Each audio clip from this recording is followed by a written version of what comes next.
Hello and good football to all. This is the Shall We Football podcast powered by Razzball Fantasy. I'm Ryan, my co-host AJ and Colt. Coming up, started from the bottom, now we hear. I believe that is a Drake lyric. We are power ranking 10-1. It's the top cut, the filet mignon. We will present the Mac Oracle Award at the end of the episode. Follow us on the artist formerly known as Twitter at SWF_podcast. That's at SWF_podcast. Watch us on Razzball Fantasy YouTube. Go to razzball.com to not suck at fantasy sports no more. Gentlemen, short and sweet, shall we football? Yeah. Damn right. Let's do it. Let's do some ball footing. If you haven't noticed, we did for your pleasure shorten our opening. We did do that. Hopefully I'm making it long. I'm making it longer now by just talking about it. Correct. But we're getting to the meat faster. Yes. Instead of trifling with vegetables. The filet mignon. Filet mignon. I'm all about it. Yeah. All right. Let's start with number 10. Do we want to do like you read my mind? Yeah, I think we probably should. Yeah, I think we should recap. We had a tough time between, say, like 18 to 14, and then everything. Fuck that. Let's just Colt read Ryan's. Sure. Okay. Which numbers exactly? Maybe all of them, probably. Okay, let's go through all of them. So 32, Ryan, you had Arizona. 31 is Houston. 30, you had the Rams. 29, Tampa Bay. 28, Indianapolis. 27, Chicago.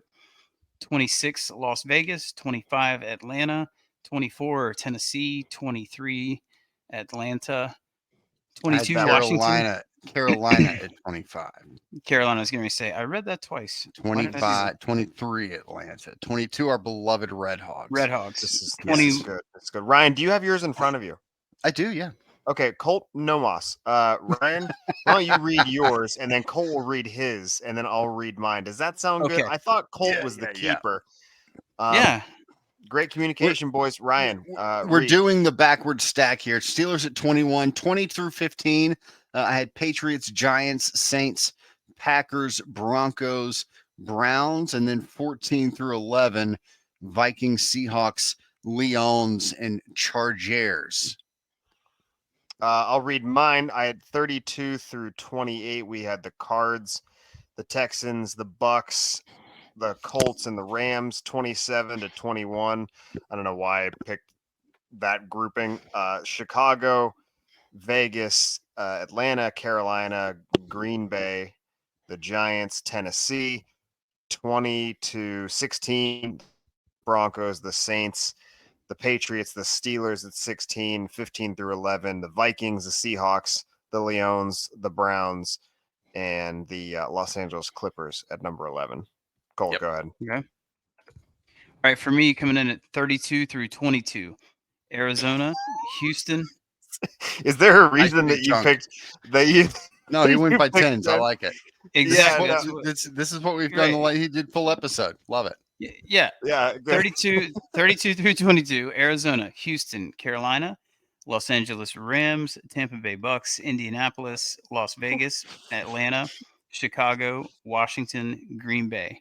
Now for 21 through 11, I went New Orleans, New England, Pittsburgh, Denver, Tennessee, New York Giants, Seattle, Detroit, Minnesota, Jacksonville, and Cleveland at 11. So I'll be doing numbers 32 to 22, doing numbers 21 to 21, and then 20 to 18, followed by 18 to 12, and then 11. Yeah.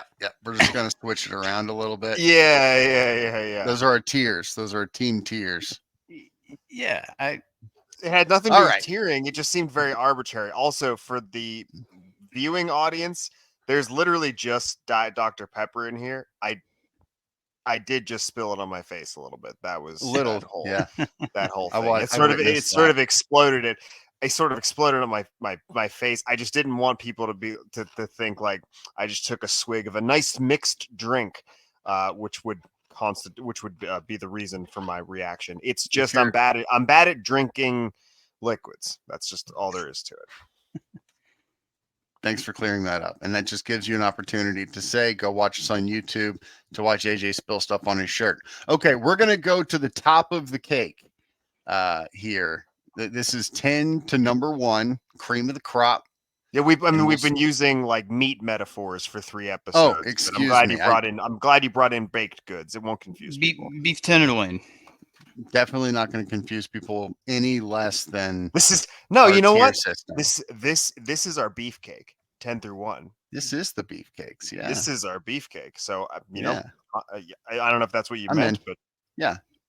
Sure, that's exactly what I meant. The top tier of the beefcake. Coulter, who is your number 10 team? My number 10 team, that is going to be. Let me double check my rankings here where I have them. This is where I'll put the Chargers. okay. Yeah, I mean we're all gonna have a combination of the Jaguars and Chargers here, I'm assuming. Yeah, I think I Yeah. think that's pretty accurate. Yeah, AJ, I'm I assuming had- you're Yeah, we'll get the there. But Jaguars. I'm saying at 11, I had the Chargers, and I also had the Chargers. Yeah, I thought we talked about this last week. This goes back to at least some degree to the head-to-head matchup in the playoffs. You know, you can take into account the injuries and the context as you will, but it's the most recent game that both of them have played. The Jags played one more game, but I mean it's the second to most recent game that the Jags played, and it is the most recent game the Chargers played. So it's like, how do you not look at that? How do you? I mean, how do you avoid placing emphasis on that? It's difficult. I talk about But the Colt, Chargers. you Colt. did, Yeah, Colt, you did put the Chargers ahead. So talk about the Um, the Chargers. poor Well, cat. it's Kellen Moore for me. I mean, I think he's going to force the ball downfield. Justin Herbert has a cannon for an arm, and it was sorely underutilized last year under Joe Lombardi's offense. No, not to mention Mike Williams and Keenan Allen both missed a lot of time collectively, and they drafted Quentin Johnston this year. So, I mean, this offensively, you have to be a powerhouse to even think about competing in the AFC right now. So, I for might the be way Chargers, off here, Colt, but you, as a fantasy guy, and just in general for Ryan too, it's weird. There are going to be 2 first-round rookie wide receivers that are off the jump wide receiver number 3. How often does that shit happen? Was that CeeDee Lamb's case, or was he immediately wide receiver 2? I think he was 2 because he played right behind Amari Cooper Yeah. when he was Yeah, I drafted. can't. Was Michael Gallup a thing yet? He was, but Lamb jumped him pretty Okay, easily. so okay, my point stands. We have I see where you're going. JSN as wide Yeah. receiver 3 in Seattle, a first rounder, and we have Quentin Johnston, wide receiver 3 in LA. Yeah, I mean, and then It's Jordan wild. Addison is 2 in Minnesota, probably. Right? Yeah, And he's definitely not a 3. I can even easily off the- see QJ and JSN ascending to that wide receiver 2 role midseason, late in the season. Basically, whether it's due to injury, to Keenan Allen missing several games with a hamstring injury again. I mean, he's 31, 32 years old now. Mhm. Mike Williams body slams himself like he fell off a jungle gym every time he catches a deep ball. He gets banged up pretty easily. So I think there's room. I never want to project an opportunity based on injury, but let's face the facts. I think it's pretty realistic. And Johnston's had an okay camp. He hasn't had a great camp. I'm struggling with a lot of drops from what I hear. He's a body catcher. He is, but he gets to learn from Keenan Allen and Mike Williams too. So I think he clearly ascends Josh Palmer and Jalen Guyton and those guys like from day one. So 3 wide sets, he'll be out there, and I can see him outperforming Mike Williams mid to late in the season. And Right the after same, you wrote a delightful article on Josh Palmer. I was just Yeah. thinking that, Colt. Bless you. but I wrote an I'm article sorry that's for your even, loss. but the article that I wrote that's even newer than that one is on Quentin Johnston. All right. So All right. I Colt still loves him got, some Chargers wide receivers. I do, man. I do. AJ, you're number 10, and I believe ours are going to be the same. Yeah, it's the Jaguars. It is, yeah. So what you had the Chargers at 11 as well, correct? I did, yeah. Yeah. So what was your this? I mean, at the risk of being repetitive from last week, I'll spare everyone my explanation because I pretty much gave it last week. What is your reasoning, even if it is redundant? So mine's not even the head-to-head, really. It's the head-to-head helps, but new year, new team sort of situation, new offensive coordinator, Brandon Staley, defensive coordinator in LA with, that's his bread and butter, and their defense fucking stinks. Either way, the Jaguars won their last 5 regular season games, beat the Chargers in the playoffs. That is an ascending squad, and they only added in the offseason, Right. and their secondary can only get better. And Trayvon Walker's going to get better. Like they have pieces and they're on the rise. This is a top 10 football team right now, and could finish higher than that, and also could finish 10 spots lower. They could Jaguars all over. I'm not all over like themselves. I'm so bought in that I disagree with the last thing you said. I don't think that their floor is as low as, let's say, the Broncos. Oh no, that's not even close. I don't think. I think their floor is like. But so I'll say this: I'm not even considering their floor because I don't want them hanging around it. You know what I mean? I is their ceiling? Is their ceiling 10 or is their ceiling closer to like 5 or 6? I think 5 or 6. I would say so. I would say so. I think so too. Yep. I think so too. I mean, if they get development from the young pieces like Devin Lloyd, mm-hmm. and then continued, like you mentioned, Trayvon Walker, and then the we secondary, do love us some Utah Utes on this show. We do. Well, I mean, no one like you. That's true. And then Tyson Campbell in the defensive backfield, he continues his trajectory. He's trending to an elite, lockdown cover man. If those guys continue their ascent, I'm just assuming that Etienne, Lawrence are going to continue. That yes. I'm not like that's an assumption that I'm making in putting. And I think here. It's safe. I do too, which is why I wasn't even going to bring it up alongside the members of that defense. Yeah, that have a little bit of a ways to go. Walker showed a lot, and Campbell was awesome. But Walker's if you've got studs physically for sure, and then Josh Allen, if you've got studs at every level, I mean, you're talking about playmakers literally all over the field. Yeah, and that could be a game changer. And you add a Calvin Ridley, and you pay Evan Ingram, who's apparently been looking like an absolute monster in camp too. Things are trending in the right direction for Jacksonville. I'm here for it. I'm very excited to watch the dark teal hammer the rest of the NFL. All right, number 9. Number 9, Coulter. Number 9, I'm going with the Dolphins. Fuck off. This is God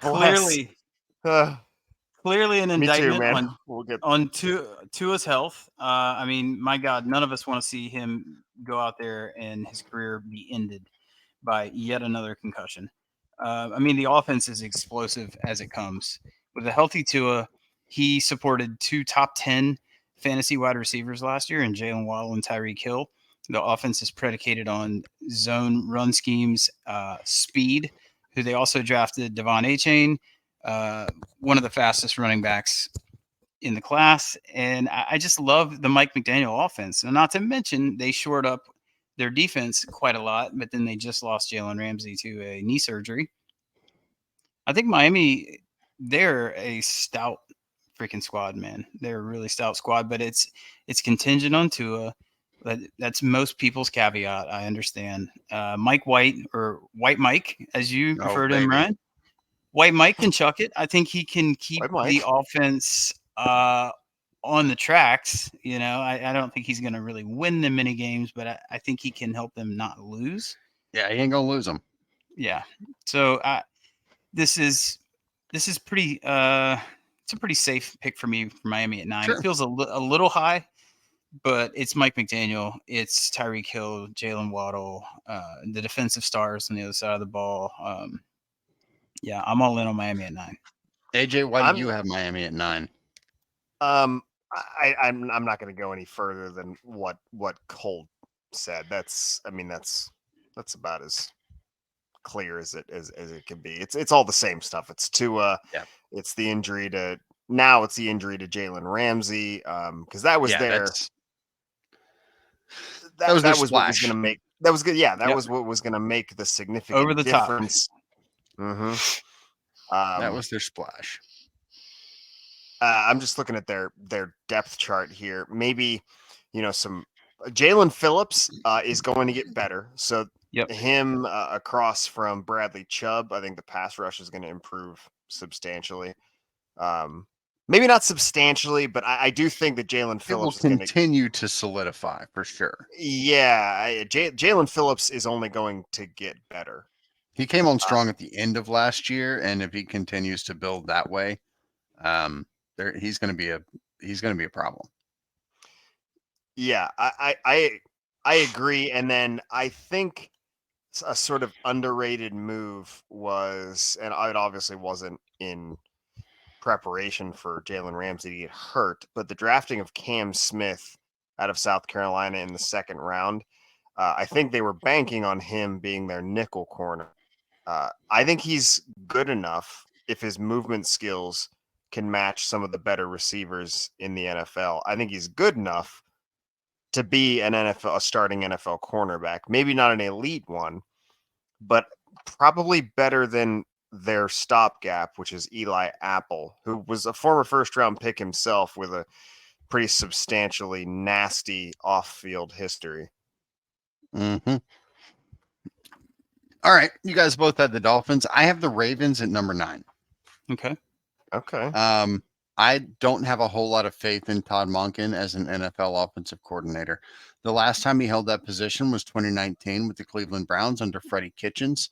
That entire staff got fired because that team was fucking terrible. And even at Georgia, he won 2 consecutive national titles, and it's easy to do that when everybody on your offense is a 4- and 5-star prospect outside of Stetson Bennett, and Stetson Bennett was the perfect person to kind of run that system that he was running. He had better players than everybody else. So I'm not going to take away from him what he was able to do with Stetson Bennett. I can't, as much as I want to say he's got Brock Bowers and he's got everybody, I just can't take away from him what he did with a walk-on quarterback. So here's another thing that I'm like, I see a lot of Baker Mayfield in Stetson Bennett. A lot of that college gamer moxie, I'm the dude, big man on campus type scenario. Stetson Bennett and Baker Mayfield are very, very similar. I don't think either one is going to have a prominent NFL career. But they were great college quarterbacks. And that's a very different thing than coming into the NFL where everyone athletically is relatively equal. I just don't trust them. That being said, I still have them in as a top 10 team. I just don't think they're going to be true contenders, especially with that division being one of the more difficult divisions in football this year. It's not the AFC East, but that AFC North is going to be tough. I can't get here with you on that one. I understand what you're saying, and Todd Monken would first-year offensive coordinator and an offensive coordinator that stunk the last time he was in the NFL. Right. That's sound. It makes sense. This is one of those things where I think that we get lost in we look at guys like Kyle Shanahan and the offense that is run there, and some of the guys that have a style, and you kind of forget about effective offensive coordinators that make their living building an offense around what they have. They just don't get the same type of name as an offensive coordinator that comes in with a style and says, this is what we're going to do. And then, they do it. That becomes more prominent than someone who comes in and is known for, or not known, as it were, but known for just having an effective offense regardless of. Because I don't think Todd Monken does not. Outside of those years at Georgia, he does not have an effective offense. Well, If you he look doesn't. throughout Good his point. career, he doesn't. If he doesn't have, I mean, this is not Cliff Kingsbury coming in, who you immediately know what he's going to do on Sure. offense. It's not Chip Kelly coming in. You immediately know what he's going to do on offense. Right.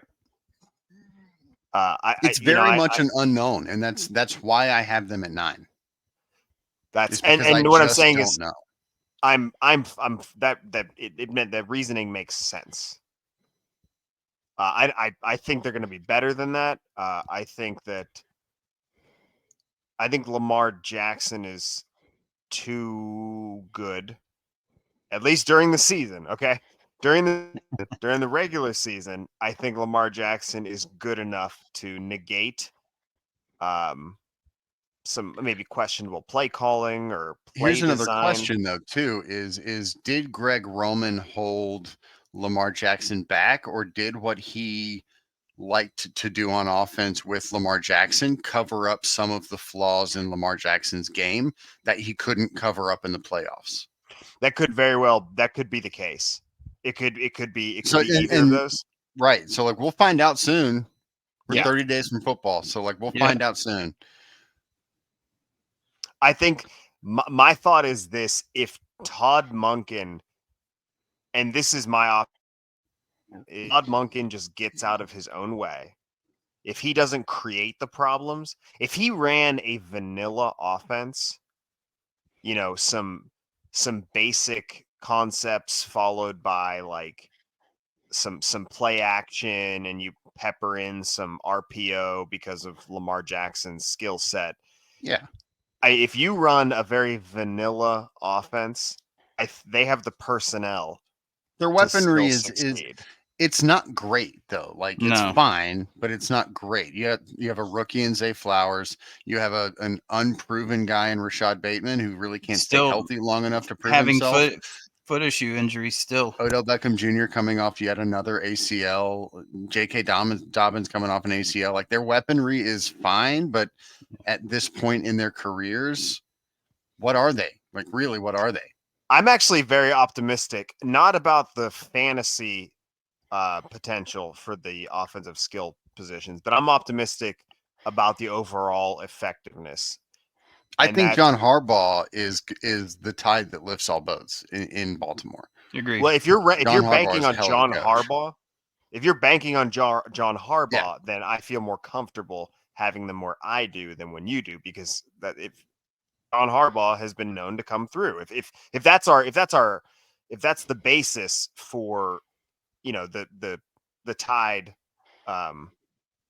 carrying all ships, then I'm gonna say I think that's I'm further optimistic if it's based on John Harbaugh. But with the lack of weaponry and the unknown at offensive coordinator, this team could actually like not be able to score points. See, I'm not there. I think that they could not be able to score points. I think they're good enough with the offensive line, and just if Mark Andrews stays healthy, Yeah. they have a connection that, if used appropriately, is like Mahomes Kelsey in terms of ability to stop, which is to say, there are some times when there just isn't a defensive scheme out there that's True. going to stop what they're doing. True. For the most part. I think that's like I think the offensive personnel is such that I don't think Todd Monken can fuck this up. I think I think he's got to. So I will say Todd Monken has to shoot himself in the foot repeatedly. He has to be a hit on the team, not just sort of if his presence there is a non-factor, then they're going to be fine. But if his presence is like Nate Hackett on the team, then obviously they're going to have a problem. You're looking at though. But if it's Matt Canada in Pittsburgh, then it's fine. You're looking at a team fighting for a wild card right now. Yeah. Yes, yeah, I would say so with Cincinnati. Yeah. Yeah. So, like, I think 9 is a pretty appropriate place to have them if they're fighting for a wild card. Yeah, no, 9, and with your reasoning, the concern about Todd Monken, yeah, and then the concern about the wide receivers staying healthy. I think if they're healthy, they'll be effective. But with Bateman, it's Health health. doesn't equate to like what you once were, right? We're never going to see the No, Odell Beckham that was about to win MVP in no, the Super Bowl again. no, I don't think so. But health also means like small injuries that you play through Yeah, dinged up and sure, that still affect your performance. That's what I'm sure. talking about. If these Yeah. guys are healthy, I think they'll be effective with your, former All-Pro and 2 first-round wide receivers. This is one of the teams Andrews. this is one of the teams I'm most interested in to see what this looks like. Throughout the course of the season. Like the other teams I'm interested in, like the Lions and the Dolphins, and like we know what those offenses look like. I don't know what this looks like at all. So I'm super interested to see, especially the first 4 or 5 weeks of the season, what the Ravens trot out there. And then I'm willing to adjust this whatever based on that first 4 or 5 weeks for sure. Okay, side note. I want to throw this out there. And Ryan, I'll just to wrap yours up, and so Colt has a minute to think about this. Top 3 teams you are most excited to watch, and it can be you want to see Kansas City because they fucking rule, or They do. you want to see the Texans because they don't, or you want to see the Jaguars because you're excited to see what they're going to do, Yeah. or you want to see the rookie quarterback in Carolina, whatever it is. Top 3 teams. I'm going to eliminate Pittsburgh for myself. Sure. So my top 3, number 1 is the Lions. Okay. I want to see if they can sustain that offensive success. And if they can stop a nosebleed, that team is going to be so much fucking fun to watch. And I've got a friend in Indiana who grew up around the Detroit area. He's a huge Lions fan. He deserves something good to happen to him because he's been he's almost 60 and he's been a Lions fan his entire life. Go Mark Hargett. I love what the Lions are doing right now, and I'm very excited to see what that offense can do in year 2 of Ben Johnson. My number 2 team is the Jaguars, just because I love the way they were trending last season at the end of the year. I think that offense can be a juggernaut. I've always really loved watching Trevor Lawrence play. And I think it's nice to see him coming into his own a little bit and becoming that generational talent that he was drafted as. Number 1 is the Chiefs, because I had this conversation with a buddy of mine a couple of weeks ago. There are times when you think like the Chiefs won this game by 4, they won this game by 3, they won that game by 6. They didn't really blow anybody out. Like, is Patrick Mahomes really that good? And then you watch him and you're like, oh yeah, he is that good. Holy shit, because they are so much fun to watch. I will sit down. That is appointment television. Anytime the Chiefs are in prime time or on national TV, I will sit down and I will watch that, and I will enjoy the greatness that we are watching, because all of it can be taken away in a breath in the NFL. Colt? My number 3 team, I'm going to go with Indianapolis, just because I am such an Anthony Richardson fan. Mm-hmm. I want him to succeed. I think he's legitimately a good fucking guy too.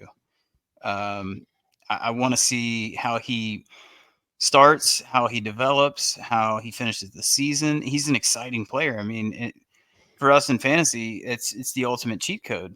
An athlete like that who can also throw the ball. I mean, it's just remarkable. Also, with the Jonathan Taylor situation, like what the hell is going on? And can Michael Pittman stay relevant with Anthony Richardson through the ups and downs? How's Josh Downs going to look? Local guy to UNC. There's a lot of pieces on this team that I'm really interested and invested in from a dynasty standpoint. My number 2 team, I'm going to go with Seattle. and kind of a lot of the same. I That's want a to great see. answer. I want to see Gino do it again. I believe he can. I believe he will. I want to see him do it again. I love the year that he had last year. I want to see how the depth chart shakes out in the receiving room. I'm a big proponent that JSN will be wide receiver 2 midseason. Whether it takes an injury, whether it's just outperformed, I think JSN is an elite player. One of the most agile receivers we've seen come out of college in recent memory. Um, I want to see him succeed. I think that Charbonnet will really challenge Kenneth Walker for some touches, especially with Walker dealing with this groin injury now. And I think it's traced back to the sports hernia surgery that he had last year. So I think Seattle has kind of an embarrassment of riches on the offensive side of the ball. And I can't wait to see how it shakes out. And my number 1 team I'm going to go with, just for the surprise factor and the juggernaut that the AFC is, I'm going to go with the New York Jets, because this is the first time we've ever seen Aaron Rodgers not in a Packers uniform, surrounded by a pretty fucking good cast of weaponry. If Brees Hall comes back healthy at some point, if they sign Dalvin Cook, I mean, the run game needs to be shored up a little bit. But I'm just really excited to see. Also, Aaron Rodgers, how's he going to handle the Big Apple, the big stage of the media in New York with Aaron Rodgers? It's going to be a riot. And then you take into consideration Sauce Gardner and some other stars on the defensive side of the ball. Again, another AFC team. It's super stacked. I want to see if Aaron Rodgers still has what it takes to even contend in this division. Not even in his own division, but just in the AFC in general, because like we referenced many episodes ago, Ryan, you said it best, I think. He chose a very arduous path. He did. To go where he did, right? He knows what he signed up for. He's a clutch dude. He's a diva. He's a little mercurial. I'm not so sure he can do it. And I'm not rooting for him to fail or anything. I can't wait to see Aaron Rodgers as a Jet. Yep. AJ, your top 3. So I have 5 of them, and I'll say my first ones out are, I'm looking at this as 2 criteria. One, I'm like, I want to see what happens with this team. But some of these teams, I'm like, I just want to see week like 1 through 3. I want to see how Aaron Rodgers does immediately. Yes. But then after that, I could probably care less. Correct. That's like I was last year. There were teams that I cared, like Urban Meyer beginning with the Jaguars. I was interested at the beginning to see what it looked like, and then did not give a shit past that.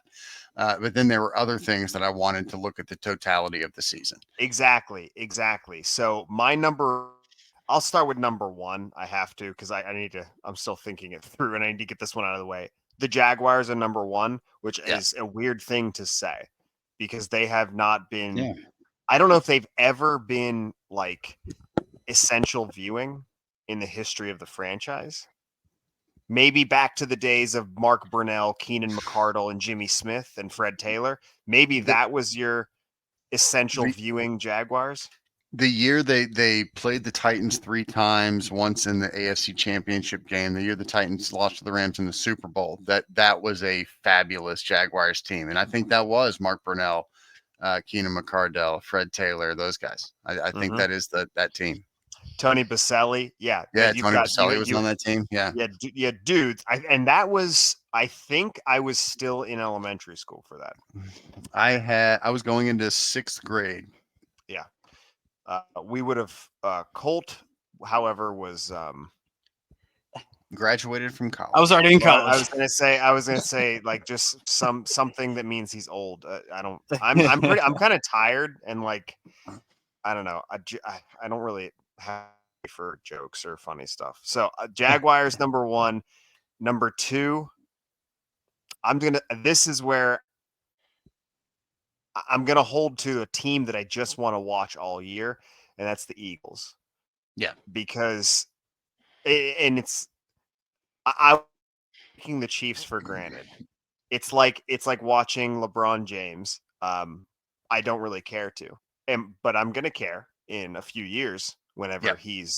whenever he hangs up the cleats. Then I'm gonna be like, oh my, I didn't watch LeBron I James should have enough. watched more. I should have watched more. That's how I'm viewing the Chiefs, and I recognize that, and I just can't bring myself to put them in the top 3. I am going to follow the Jaguars. I'm definitely going to follow the Eagles because I don't know if defense that has had so much talent on it, albeit It's a lot of absurd. it still unproven. But in terms of raw talent, and then obviously we have the same offense that ran roughshod over just about everybody last year. But now the defense, with what they bring to the table, holy shit. Number 3, and I'm gonna leave the Jets off, which is wild because I am so excited to see Aaron Rodgers in a Jets uniform. But I'm gonna say the Carolina Panthers because I think Okay. that I want to watch Bryce Young because I think we're gonna see the emergence of another top 5 caliber NFL quarterback. I think so too. And I'm Great more picks. excited to watch the growth of a player that I'll be watching for years than I am Aaron Rodgers wearing a different uniform. It makes Sure. sense. Yeah.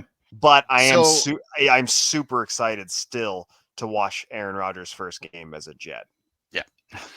So this tier that we're talking about today, there are wildly interesting storylines for each and every one of them. And I can't say that about the teams in the first 2 episodes of this exercise. I agree with Colt that I will be interested in what Anthony Richardson does for the Colts and how that franchise moves forward. I will be very interested to see Bryce Young. I'll be very interested to see C.J. Stroud and how the Texans look. That's kind of at the start of the year for the Texans and the Colts because I don't think either one of those teams will be near contention by the end of it, obviously. But no. But the every Panthers team may be fighting for a division, a division title. They might Right. because that division fucking stinks. But every team we talk about today is going to be one that I am extremely poignantly interested in for specific reasons. Yeah, and this was a very dynamic definition of the phrase most excited to see. Yeah, for sure. Because Colt, if Anthony Richardson is effective, Mhm. he's going to be like just the player is going to be essential viewing because of Oh yeah. like what his body will need to do on the field to be effective Mhm. will just be objectively fun to watch. Yeah. No But that two ways team is around going it. to suck. So it That depends team is on gonna stink. it Yeah, depends on I think you're right. what you emphasize, right? For mine, I kind of combined them, and I was like, all right, I guess number 1 and 2 will be I just want to watch him, and number 3 I want to see some development, that kind of thing. All right, Ryan, let's go on to number 8. Yeah, number 8, Coulter. Who's your number 8? Number 8. This is where I'm going to put the Ravens. Okay. We touched on a lot of the stuff already. I have my hesitations with Monken as well, Ryan, based on everything that you shared about his awful tenure in Cleveland with Freddie Kitchens, and then you point to a Georgia team that was just stacked with first round draft pick after draft pick. I do respect the offensive coordinator change. I think Roman kept Lamar kind of muted. He had like a governor on Lamar, and I want to see how Lamar plays. I want to see how he passes, especially. I want to see how he passes in So a your new view offensive was that scheme. Roman held him back. Yeah, I think so.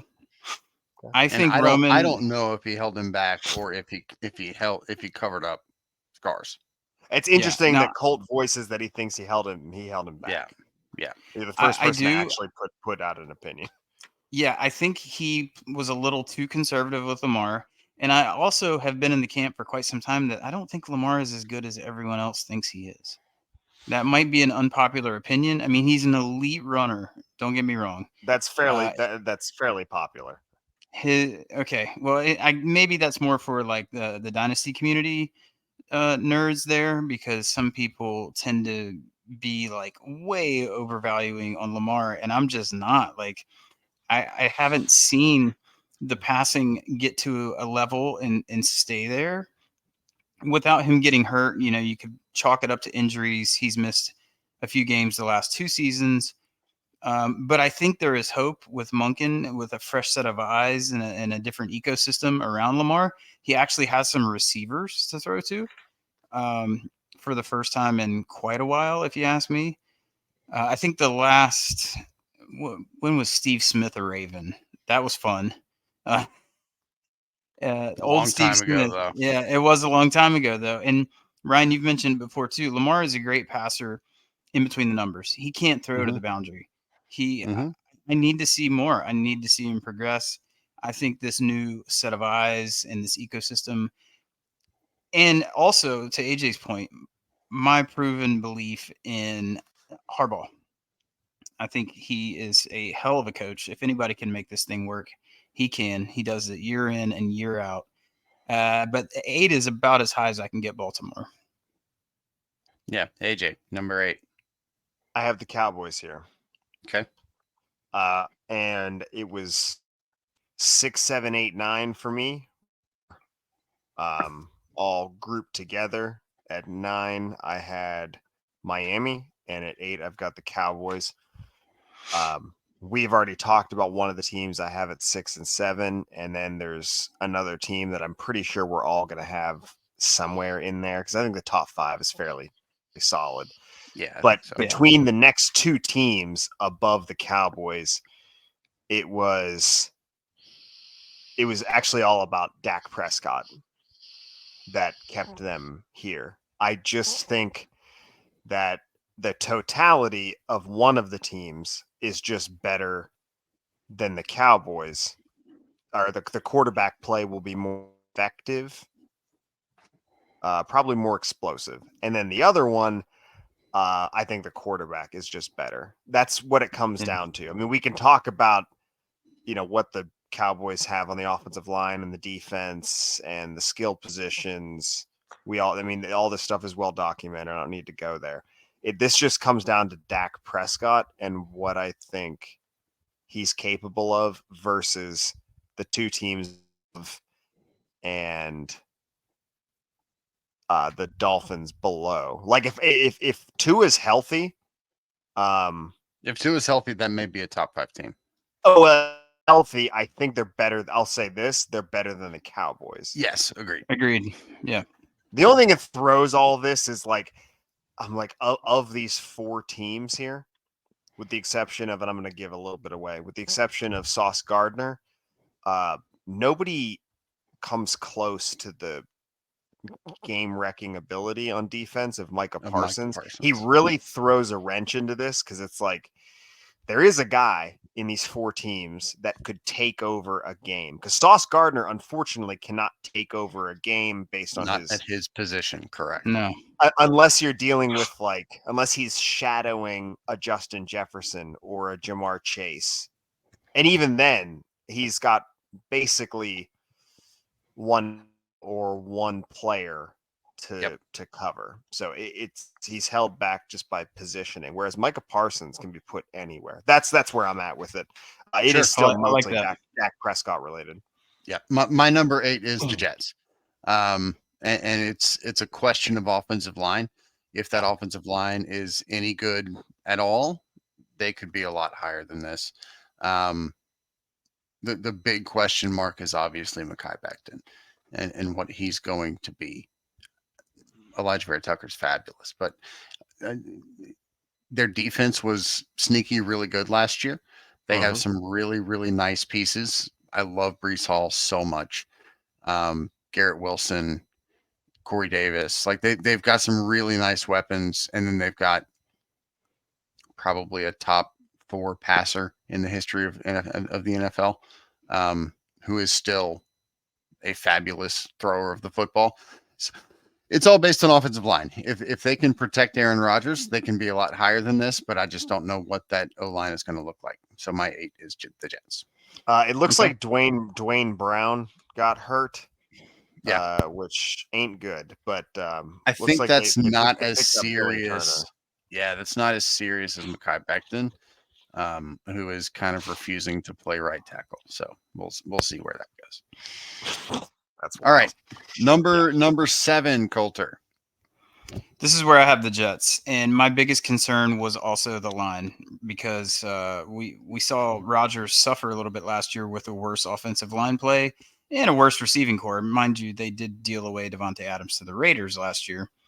But for all the things you guys just said, I mean, going through the depth chart, just offensively, looking at the star power, Brees was on a trajectory to finish RB1 overall last year.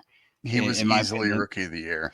And Easily Rookie of the Year. Yeah. And I see hyper targeting coming from Garrett Wilson. I think Garrett Wilson's a top 5 receiver this year, even in redraft. Like, he's going to explode. And then, he got to bring some of his guys. Aaron Rodgers did, and Alan Lazard, and, Randall Cobb. I'm going to bring my guys with me and whatever. But I'm excited to see this team contend in the AFC. Just like I said earlier, man, it's just so stacked, and it's like you've got these generations colliding with your Justin Herbert and your Aaron Rodgers. One guy's just getting started, and the other guy's in the twilight of his career. And the Jets have a pretty damn good roster. The defense is gotten better, but this feels like a good place for them at 7. AJ, you're 7. It's the Jets, and I'm not going to rehash everything that Sure. that Colt just said. It's the same concern and the same reason for optimism. These teams are a real toss-up for me between 6 and 9. So I could see this going anyway based on a number of variables. Yep, I have the Cowboys at 7. So, and a lot of those same reasons that AJ said, that they're limited by their quarterback play and their play caller this year. Micah Parsons is going to win some games for him, though. That dude he is. That dude, I love. He's an alien. Him play. Yeah, he's something else. All right, number 6, Coulter. This is where I have Dallas. Again, all the same things you guys said. I'm just going to focus in on a couple players: CeeDee Lamb, Dak Prescott, Micah Parsons, Tony Pollard. I'm concerned that Kellen Moore is gone and Mike McCarthy is going to be calling plays. I think the pass attempts are going to be a little down for Dak this year. I think he wants to win on the back of his defense, a.k.a. Micah Parsons, and running the ball. So I'm a little concerned, but not enough to move away from them at 6. AJ, 6. 6 is where I have the Ravens. Okay. So we all have the same teams in 6 through 9, just flexed a little differently, just in a different order. My biggest concern with the Ravens is the front 7 on defense. Unlike you guys, I'm not concerned with the skill position players.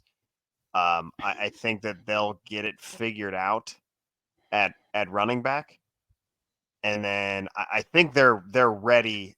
They're ready to have some dude merge at wide receiver, because I think Zay Flowers is that good. I think if he stays healthy, Rashad Bateman can be a game wrecker. And then I do think that OBJ, God forbid, if they're winning games, I think OBJ will be reinvigorated. And then the offensive line is one of the best in all of football. It is. And they just added who the hell did they add to that? Oh no, they're getting back one of their interior linemen. Who do we have here?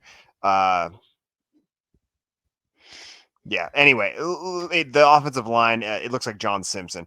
The offensive line, especially with the addition of Tyler Linderbaum last year, I mean, just like we all thought, he was going to come in immediately and be a top 5 center in the league, along with Kevin Zeitler and Morgan Moses. And if he's healthy, Ronnie Stanley is one of the best in the game.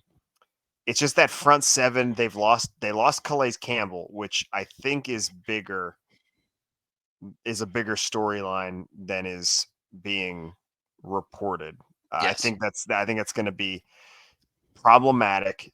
They also don't have the edge rushers that they normally do, but they're young. David Ajabo and Adafe Owe, plus Tyus Bowser has been there for a little while, but they have young pieces there.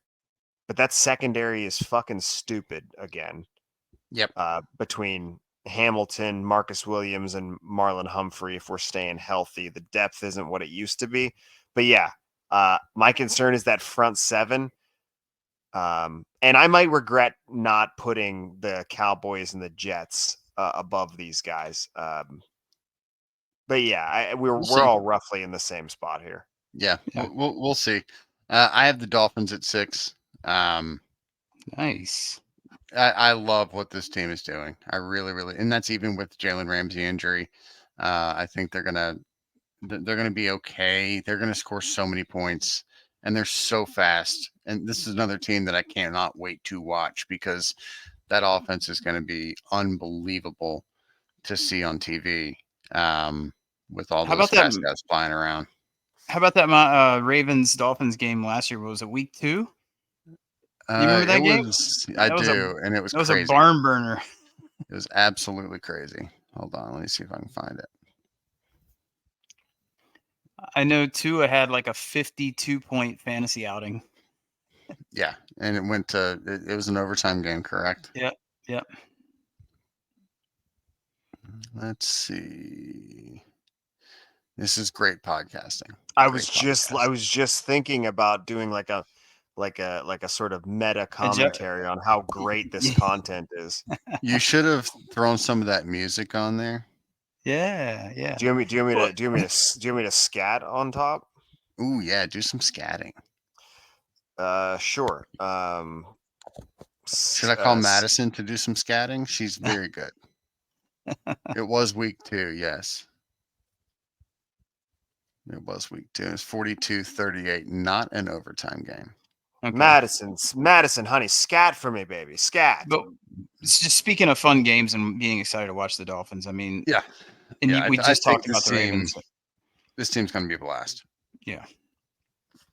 And I really, really desperately hope Tua stays healthy, not just for like our viewing pleasure, but for, his life. Yes. Yeah. Humanity. His ability to remain a part of functioning society. Right. Well, just of Earth, Yeah. Just being alive. All right. Culture number 5. This is where I have San Francisco 49ers. I'll just say, yes, me too. And Colt, you can take it from me as well. Okay. Okay. Yeah. So all 3 of us have the 49ers here. So Colt, you speak for everyone. This may be a bit of a consensus top 5 here as we go through it. I mean, Shanahan as a play caller, as a head coach. I mean, look at the weaponry, look at the scheme. You got Brandon Ayuk. This is for me, Brandon Ayuk's like, I'm the alpha wide receiver on the team year. This is the wide receiver 1 year for Ayuk. He showed it last year, but I think this is like full ceiling Ayuk. He's about that would to go, be like, nuts. If he's about to go full crazy. Street Fighter. Yeah. If he's better, like it's Yep. And then Deebo's unfair. Right. And then obviously Deebo Samuel, the alien that he is, incredible player. You got McCaffrey in the backfield. Quarterback is looking a little more clear as we get closer to the start of the season. It sounds like Purdy is going to be able to go. All my Trey Lance invested teams are very sad about that, but you never know. I think Lance could still get traded. Defensively, they have some absolute monsters as well. Eric Armstead, Fred Warner, Tanaloa Hufanga had an epic year last year too. And I just love, I don't really have many concerns at all about this team. And I didn't even mention George Kittle. I mean, they can beat you in so many ways. Nick Bosa. And Nick Bosa. Yeah. Jeez. See, it's like there's so many. I knew you weren't ignoring just maybe a slip They're of the stacked. mind. The only concern I have is the secondary a little bit. Yep. There's just so much to cover that up. Charvarius Ward, but I think Seattle legitimately pushes San Francisco for this division this year. I cannot get there with you, my man. I don't know. I don't know. Weird things happen. Yep. In the Pacific Northwest. 49ers at 5. Number 4, Coulter. Number 4 is where I have Buffalo. Fuck off. Ryan, it's your turn. You do the talking for this because you go. Sure. So like everybody's asking for the Bills to just break through, right? But then they go out and they don't really get better over the offseason. I don't see how the Bills really improved other than saying they're going to make James Cook a bigger part of the offense. Dalton Kincaid has been looking great in camp. They still have huge question marks on that offensive line just because, like, I just didn't see them get any better. They're still going to be very, very good because Josh Allen is still a dude. Stephon Diggs is still a dude, even though he seems disgruntled at this point. Gabe Davis, what is Gabe Davis? He had Perpetually ready to break Exactly. out. potentially. We thought that last year too, after he had four that, I think. touchdowns against the Chiefs Yeah. in that wild AFC Championship game. So we thought that he was going to break out last year, and he didn't. We just don't know about Gabe Davis. But I don't think they improved. They're Well, still I think very Ryan, good. the thing that you and I, and probably Colt as well, but I'll stick to you. You have been harping on this. Is I thought you were going to say that the offensive line is the I did only say thing that. the only thing that matters Yeah, in the yeah, offseason. I thought you were Yeah. going to say, like, did they improve in the offseason? Well, no, because they didn't address the offensive line. Yes, yeah, that's accurate. That's accurate. They could add. So they also lost the centerpiece of their Yep. Well, Matt Milano is the centerpiece of that defense. He makes Tremaine that thing. Edmonds was the more talented player, but Matt Milano makes it go. Yeah, Matt Milano makes it go. Yeah, you're totally right. Tremaine Edmonds was a physical marvel, but Matt Milano is the heart and soul of that defense. You still have maybe the best safety tandem. Von Miller, you'll get him for a year, and they have so many young pieces along the defensive line. And statistically, the defense was very good last year. It was. But I think I'm with Ryan, and maybe I'm putting words in your mouth, but they didn't improve in the offseason because the offensive line didn't improve. Correct. They gave them all huge contracts 2 years ago, and which we threw our hands up immediately. Yeah. We continuing to throw our hands up. Our hands have never come down in 2 years. One low-key signing that I really like is the addition of Damian Harris. Buffalo is going to have to really establish a power running game, in my opinion, to take some of that pressure and that beating off of Josh Allen. But without an offensive line, that makes it very difficult. I know. Yeah, this is one of the things when I hear a coach saying, like, we need to establish the run.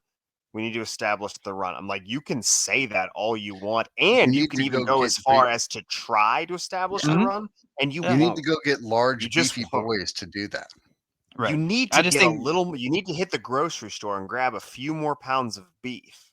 Right. I just think they they finally added the power back that they sorely needed. However, the line isn't in great shape to support that. I do like that signing, but it doesn't move for sure. It doesn't move the needle for me at all in terms of like overarching. How did they get better in the offseason? No. Not enough to get them past the next 3 teams. Right. Do we want to just kind of throw them out there? So next, all 3 of us have the Cincinnati Bengals. Yep. And then the Eagles, and then the Chiefs. I put the Eagles. I was going to have a little more ceremony. Oh, okay. So let's. So I'll speak for the Bengals real quick. I think this is primarily based on the unstoppable, and we have some unstoppable systems in the NFL, like a handful. Sure. I highlighted Lamar Jackson and Mark Andrews, and then Travis Kelce and Pat Mahomes. I think the most lethal duo in the NFL is Joe Burrow and Chase, and I don't think the only close more so than Mahomes Kelce. I think the only close one is Mahomes Kelce. I can get behind that. Travis Kelce isn't as dynamic as Jamar Chase. So I that is literally the main reason why they are here over Buffalo. And also there have been head-to-head matchups, and Cincinnati holds its own, and I think Cincinnati is only getting better. Also, they improved their offensive line. They added another defensive lineman. They lost Jesse Bates. but they have That's Dax why they Hill drafted ready Dax to go. Hill. Yep. Is he going to be as good as Jesse Bates? I would say probably not. Jesse Bates is a very good player, and even though Dax was a 5-star player and a first-round pick, being as good as Jesse would be very lucky to get there. Will he be serviceable enough? Maybe, maybe not. Who knows? He's athletic enough, certainly. But to me, this is Joe Burrow bringing 2019 to the NFL. That's what puts them above Buffalo. Yeah. That they have something that is rare and special, and that's another thing we need to enjoy while we have it is Burrow and Chase. Yeah, absolutely. I'm surprised that none of us talked about the Bengals. I think this is another thing where I took it for granted a little bit. Yeah. Probably not to the degree of the Chiefs, but yeah. And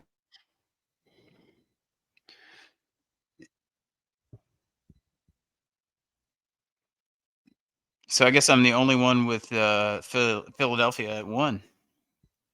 Yeah, I think you might be. So what puts you with the Eagles at 1 over Kansas City? A couple of things. The draft yet again this year. Jalen Hurts, Devontae Smith, AJ Brown. They added DeAndre Swift to this offense too. They got him for pennies on the dollar. I just think Philly is the most complete team in the NFL right now.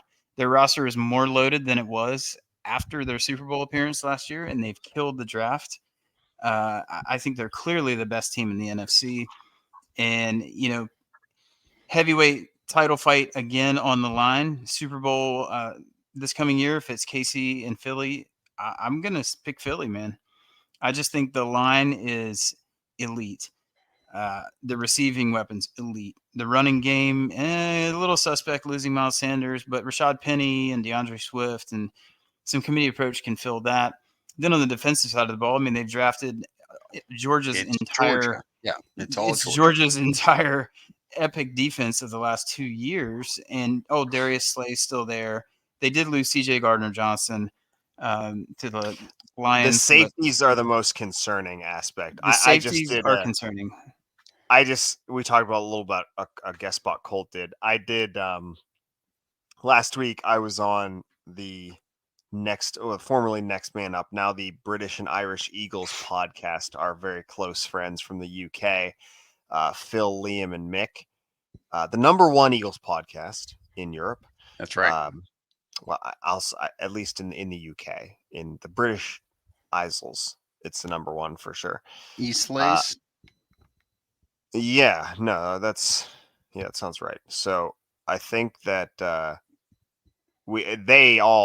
and these guys are paying attention to every shred of news that comes out of training camp. Oh yeah, we talked about the rep counts of the latest practice. That's how tuned in they are. And the next day after I was with them, the Eagles running backs coach was coming on the day after I was the guest to be their guest. So they got even more inside information there. But it's the safeties seem to be the consensus of what could potentially be the biggest issue. Reed Blankenship looks ready to go as a a solid NFL safety, possibly even better than that. But it's the other safety spot. Kevon Wallace, sort of a part-timer, not journeyman, but a part-timer in that secondary, looks to have grabbed the spot, I guess.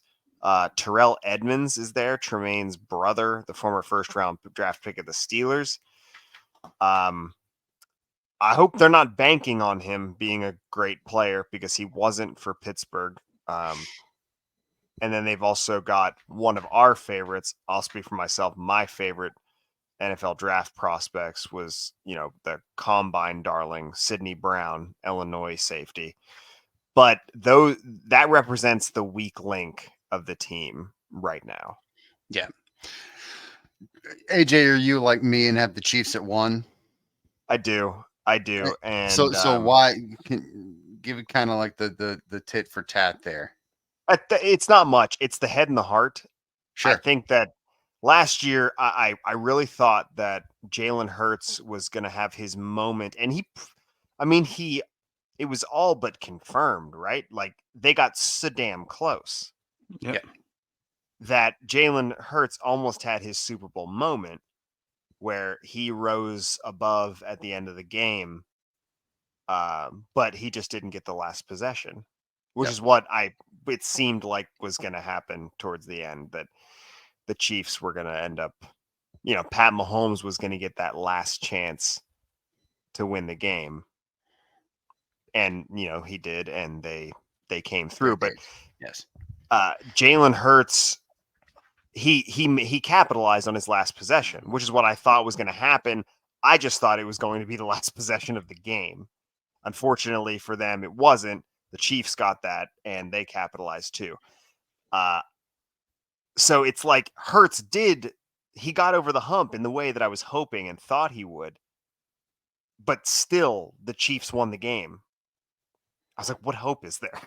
yeah, What hope is there that, Jalen Hurts did exactly what I was going to, what I thought he was going to do, and elevated his play in the biggest stage, and still they lost. yep. And maybe it was some game flow. But anyway, at this point, I have to see them beat the Chiefs before I put them above there. With Colt, I agree with everything Colt said. I do too. And I also agree with you. And that's why I have the Chiefs at 1. Is how do you take them out when nobody can beat them? Yeah. They lose pieces, and it doesn't matter. Yeah, they just keep chugging along. Also, I think the spookier aspect of this is the personnel and the eventual effectiveness of the Chiefs defense. Because right now, I've mentioned this beforehand. They're they now have 2 first-round picks on the edge, young guys. They have L'Jarius Sneed, and then who is established as a very good corner, and then they have a first-round corner of recent, Trent McDuffie, and they've established some play at linebacker. Like, forget the offense. This defense be really is, good. is slowly becoming. I mean, they'll never be on par with what the offense can do, but is catching up to a unit that can hold its own. I don't think it's there yet. One of the major aspects of this improvement will be the play of first round draft pick Felix Anudike-Uzomah, and then where George Karlaftis goes from here as well. Yeah. But that defense, in terms of personnel, is getting to a place where they could be obviously not equally as scary, but very, very good. But But for a team when they're not playing the Eagles, a problem for other teams. Yeah. I also want to see what that Eagles offense looks like without Shane Steichen. That's a good point, Ryan. I didn't touch on that. I do think outside of, their personnel is wonderful, but the way Steichen orchestrated the way they did things last year was masterful. And, Jalen Hurts now knows, he's proven himself to be a fabulous player. And I think he's going to be able to continue that trend, but without Steichen's hands on the reins. It's going to be interesting to see what they do, at least the first half of the season, if it takes them some time to get it figured out. I'm bullish on Brian Johnson, though.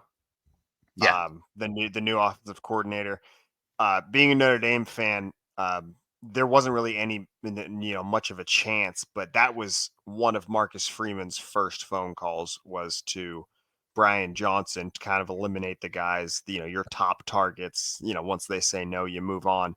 He was up there with the top targets of the, hundreds of candidates or dozens of candidates, whatever. The guy is so highly thought of in coaching circles. And then he was the quarterback's coach. And I just read a thing, and this was just off a random Google search, that said that he has known Jalen Hurts since Jalen was a toddler. I don't That's know. fun. Yeah.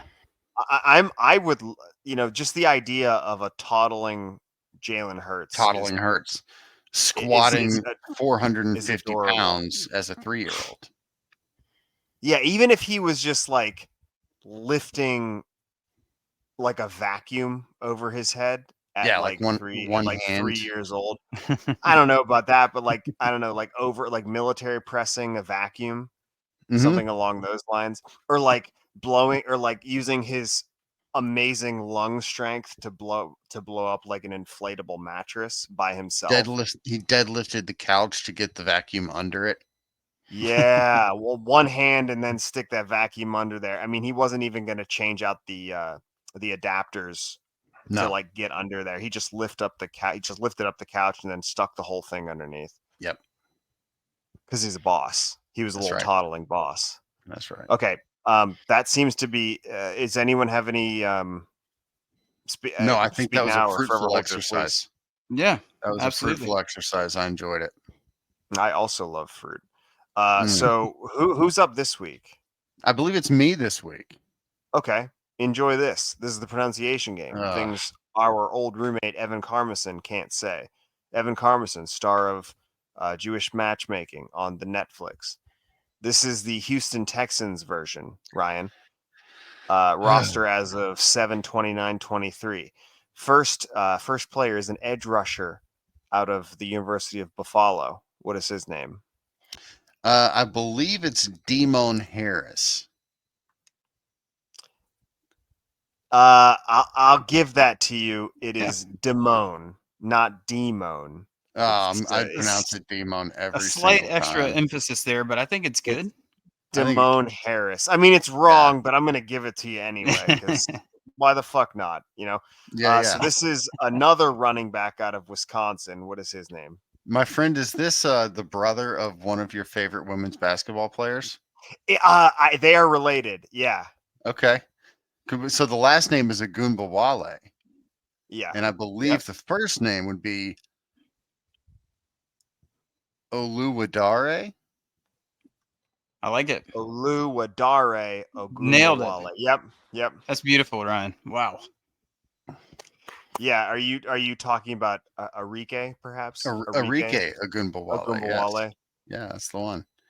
Arguably my favorite moment in the history of Notre Dame sports that I have witnessed was her unbelievably clutch play on the way to a women's basketball national championship for the Notre Dame Fighting Irish. If you don't know, she hit game-winning shots in consecutive games to win the national championship in both the Final Four and the championship game. Yeah, she's a baller. Yeah, unbelievable shit. Okay, so this is the full name of an Alabama linebacker who was drafted this year, former 5-star player committed to Tennessee, then transferred to Bama. What is his name? Very much enjoy this young man as a player, as Henry Moses Ito To'o. That sounded beautiful. Henry Ito Yesay To'o. Not ESA. Just Yesay. Yes. Hard sell. The emphasis is on one the syllable away. You know what? Yeah. I guess I'll give it to you because why the fuck syllable. not? Yeah. Why the fuck not? Do John Christian Kaimi Awaleka Mapua Fairbairn. Yep, that's really good. That was also Congratulations correct. tonight's winner of the McCork Award. It's Sierra's uterus. About to pop out another Wilson clone. What a delight. Congratulations to her uterus, and the whole Wilson family. Good job, uterus. Sierra. Last week's winner was Sean motherfucking Payton. Ryan, take us home. Oh, thanks for joining us on the Shall We Football Podcast show. Please subscribe to our responsibly sourced program on any platform and Fantasy Football by Rasball. where our humble podcast can also be found.